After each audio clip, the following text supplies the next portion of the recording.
Un gaz parfait obéit à la relation ou bien à la loi des gaz parfaits, PV égale à MRT, que vous connaissez déjà, avec P la pression, le volume, V le volume, la température, T la température en Kelvin. On sait le facteur de conversion qui est additif et non pas multiplicatif entre le degré C et le Kelvin.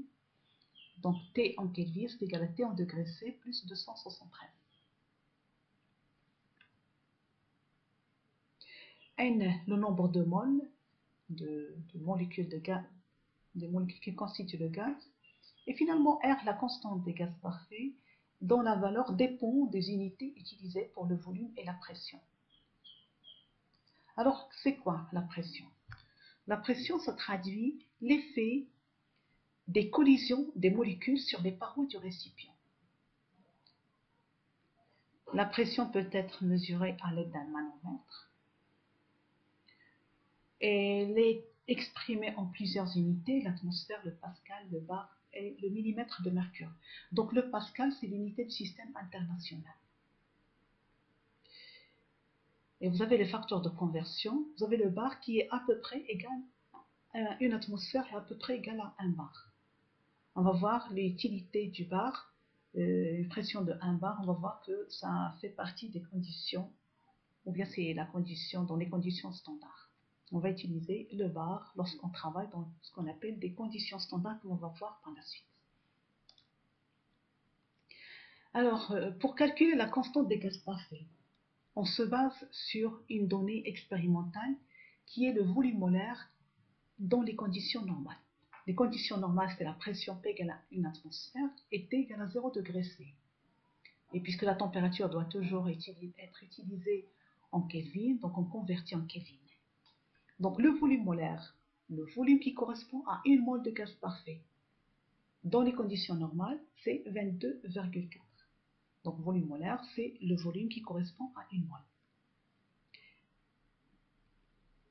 On pourra calculer la constante des gaz parfaits, R égale à PV sur NT. Si on remplace, si on prend N égale à 1, donc le volume sera le volume molaire. Donc j'aurai Vm sur 1. Et donc on fait l'application numérique en prenant le volume en litres, température bien sûr en Kelvin, toujours en Kelvin, et on obtient la valeur 0,082 litres atmosphère, mol moins 1, Kelvin moins 1. Donc cette même constante peut présenter une autre valeur si on change, si on exprime le volume en mètres cubes par exemple, et la pression en pascal, donc les unités du système international, et donc on va obtenir une constante, une valeur qui est différente. On va voir ça en télé.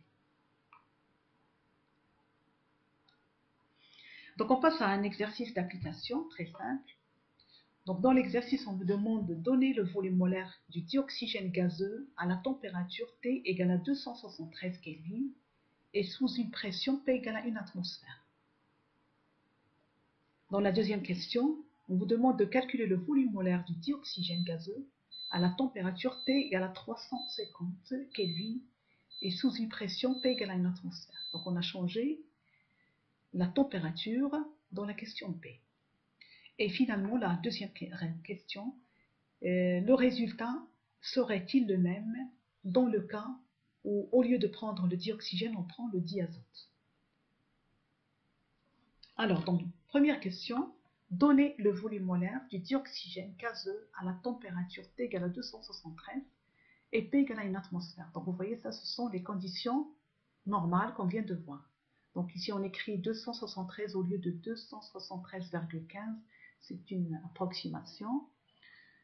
Et donc, en général, on va prendre 273. Donc, dans les conditions normales, j'ai le dioxygène. Donc, si je suppose que le gaz est parfait, donc je pourrais calculer le volume molaire. Donc, je regarde les données. J'ai la constante des gaz parfaits. Donc, le volume molaire sera égal à 22,4. C'est une... Ou bien, je fais les calculs en utilisant la constante des gaz parfaits. Ou bien, c'est une constatation. On sait très bien que dans les conditions normales, c'est-à-dire T égale à 273 Kelvin et P égale à 1 atmosphère, le volume molaire d'un gaz parfait, d'une mole de gaz parfait, c'est 22,4 litres.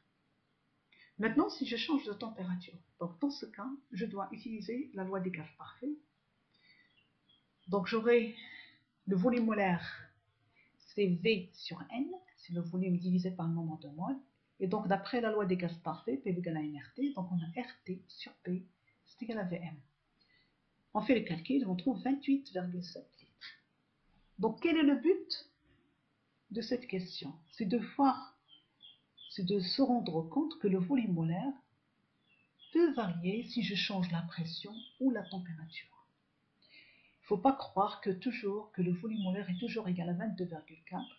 Cette valeur-là, elle est valable pour T égale à 273 et P égale à une atmosphère et non pas à n'importe quelle température et à n'importe quelle pression. Donc ici, on a changé la température, donc le volume molaire va changer automatiquement. La deuxième question, le résultat serait-il le même dans le cas du diazote? On va dire oui ou bien non. Donc on va voir qu'est-ce qu'on a fait. Dans le cas de dioxygène, on n'a pas utilisé la nature du dioxygène, la nature du gaz, on a simplement supposé que c'est un gaz parfait. Et donc la nature du gaz n'intervient pas dans les calculs. Et donc on pourra dire que le résultat sera le même. Bien, les résultats seront les mêmes que pour le diazote. Pourquoi? Parce qu'il suffit d'avoir un gaz parfait, quelle que soit sa nature, on aura toujours la même équation et donc les mêmes valeurs pour les mêmes températures et la même pression. Donc un même nombre de moles de gaz parfait occupe le même volume dans les mêmes conditions de température et de pression, quelle que soit la nature de ce gaz. Donc si le gaz est parfait, sa nature n'est plus importante, on ne va pas l'utiliser. Quelle que soit sa nature, on aura toujours les mêmes valeurs, dans les mêmes conditions.